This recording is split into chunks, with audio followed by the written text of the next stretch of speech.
Hello friends, welcome back to our YouTube channel. आज हम करेंगे class 11 business studies chapter 3 business risk nature and causes के MCQs. ये हमारे इस चैप्टर के एमसीक्यूज का लेक्चर नंबर 1 होगा। पर आप एमसीक्यूज पढ़ने से पहले, इस लेक्चर को देखने से पहले मैं आपको सजेस्ट करूंगी कि आप जाकर चैप्टर 3 के नोट्स देख लीजिए, जो कि आपको हमारे चैनल की प्लेलिस्ट में अवेलेबल हो जाएंगे। तो चलिए बिना देरी के हम अपने आज के लेक्चर को स्टार्ट करते हैं। क्वेश्चन नंबर 1 क्या कह रहा है? The risk is the result of, risk किसका रिजल्ट होता है? Certainties, uncertainties, both of the above, none of the above. तो आंसर क्या होगा इसका? B, option B, uncertainties. Risk किसकी वजह से होता है? अनसर्टेनिटीज की वजह से, क्योंकि हमें नहीं पता हमारे फ्यूचर में क्या होगा, हम अनसर्टेन है उसके बारे में, हमें कुछ जानकारी नहीं है, तो इसलिए वो क्या है? एक रिस्क की पार्ट है। क्वेश्चन नंबर 2 क्या कह रहा है? Business risk is not likely to rise due to. नीचे दिए गए ऑप्शंस में से बिजनेस रिस्क किस वजह से राइज नहीं होगा? Change in government policy, good management, employ dishonesty, power failure. Change in, तो इसका आंसर क्या होगा? Good management. अब अगर गवर्नमेंट की पॉलिसी चेंज हो गई तो ऑब्वियसली आपका रिस्क होगा। क्यों? क्योंकि आप जो टैक्स पे करते थे, या आप जो प्रोडक्शन करते थे, या आपके जो एक्सचेंज होता था, वो किस बेसिस पे होता था? पहले वाली गवर्नमेंट के बेसिस पे। लेकिन अब गवर्नमेंट चेंज हो गई है, तो सारी पॉलिसीज और प्रोसीजर क्या हो जाएंगी? चेंज हो जाएगी। Employ dishonesty. अब अगर आपके एम्प्लॉयज ही आपके साथ जो काम कर रहे हैं वही आपको धोखा देने लग जाएंगे, बिजनेस से पैसा चोरी करने लग जाएंगे, सामान उठा के घर लेने लग जाएंगे, तो वो भी क्या होता है? एक बिजनेस रिस्क का कारण होता है। ऑप्शन डी क्या है? Power failure. अब लाइट चली गई, पावर कट हो गया, आपके पूरी साइट पे पावर कट हो गया, तो आप प्रोडक्शन कहाँ से करोगे? एम्प्लॉयज काम कहाँ से करेंगे? लेकिन एम्प्लॉयज अपना टाइम देके आपके साइट पे आएंगे तो उनको सैलरी आपको देनी पड़ेगी।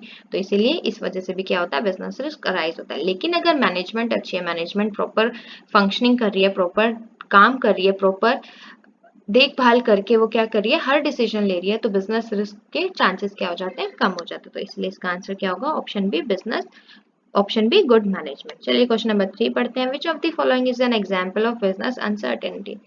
नीचे दिए गए एग्जांपल्स में से कौन सा बिजनेस अनसर्टेनिटीज का पार्ट है?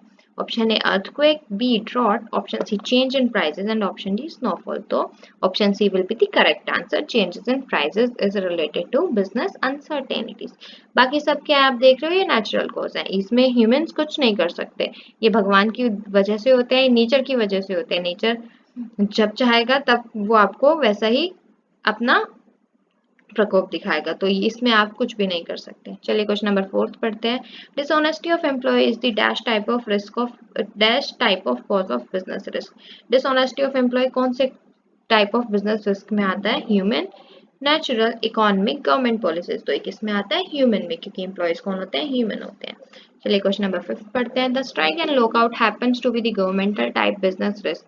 State whether the statement is true और फॉल्स। बताओ, जो स्ट्राइक और लॉकआउट होते हैं, क्या वो गवर्नमेंट की वजह से होते हैं?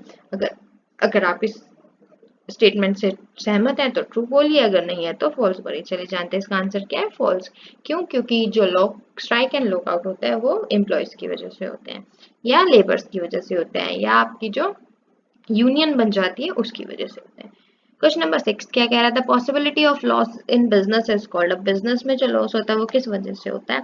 Option A damage, option B employ dishonesty, option C business, option D business risk. तो इसका आंसर क्या होगा? बिजनेस रिस्क की वजह से जो भी पॉसिबिलिटी अराइज होती है लॉस की, वो क्या कहलाती है? Business risk. क्वेश्चन नंबर 7 क्या कह रहा है? By making efforts business risk can be. आपको थोड़ा सा एफर्ट लगाना है तो बिजनेस रिस्क उससे क्या हो जाएगा? रिड्यूस होएगा, इंक्रीज होएगा, या कुछ भी नहीं होगा, या नन ऑफ दिस। तो आंसर क्या होगा? रिड्यूस। अगर आप अपनी तरफ से थोड़ा सा एफर्ट्स लगाएंगे तो आप उस रिस्क को क्या कर सकते हैं? थोड़ा सा कम कर सकते हैं, रिड्यूस कर सकते हैं। चलिए क्वेश्चन नंबर 8 पढ़ते हैं।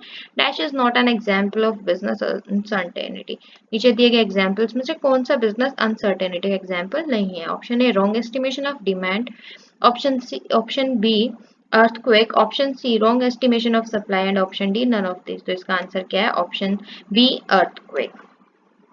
क्वेश्चन नंबर 9 क्या कह रहा था? Seasonal change happens to be the natural type of business risk. वो सीजनल चेंज जो भी हमारे एटमॉस्फेयर में सीजनल चेंजेस होते हैं, एटमॉस्फेयर में चेंजेस होते हैं, क्या वो natural type of business risk होते हैं? अगर आप इस स्टेटमेंट से सहमत है तो ट्रू कीजिए, नहीं है तो फॉल्स कीजिए। तो ऑप्शन क्या है? Option A false, option B may be true, option C true and option D none of this. तो इसका आंसर क्या होगा? ट्रू, यस, क्योंकि सीजनल चेंज किस में आता है? नेचर के अंडर आता है और नेचर पे हमारा कोई भी जोर नहीं चलता। क्वेश्चन नंबर 10 क्या कह रहा है? Dash are the examples of human uncertainty. अब आपको बताना है कि नीचे दिए गए एग्जांपल्स में से कौन सा ह्यूमन अनसर्टेनिटी है, मतलब ह्यूमन की वजह से होता है। Strike and theft etcetera. Option B earthquake and drought. Option C wrong assessment of demand changes in price and option D none of this. तो इसमें क्या आएगा? आएगा हमारा स्ट्राइक एंड थेफ्ट। तो ये क्या किस वजह से होते हैं? ये ह्यूमंस की वजह से होते हैं। क्वेश्चन नंबर 11 क्या कह रहा है? Dash is the mother of risk.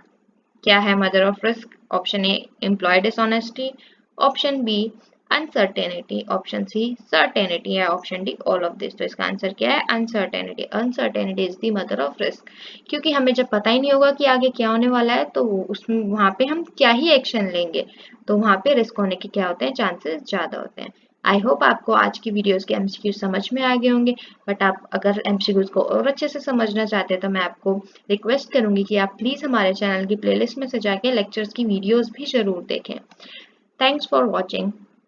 हम अपनी अगली वीडियो में क्या करेंगे? Chapter 4 forms of business organisation sole proprietorship start करेंगे। Thanks for watching. Please like, share and subscribe our channel for more videos.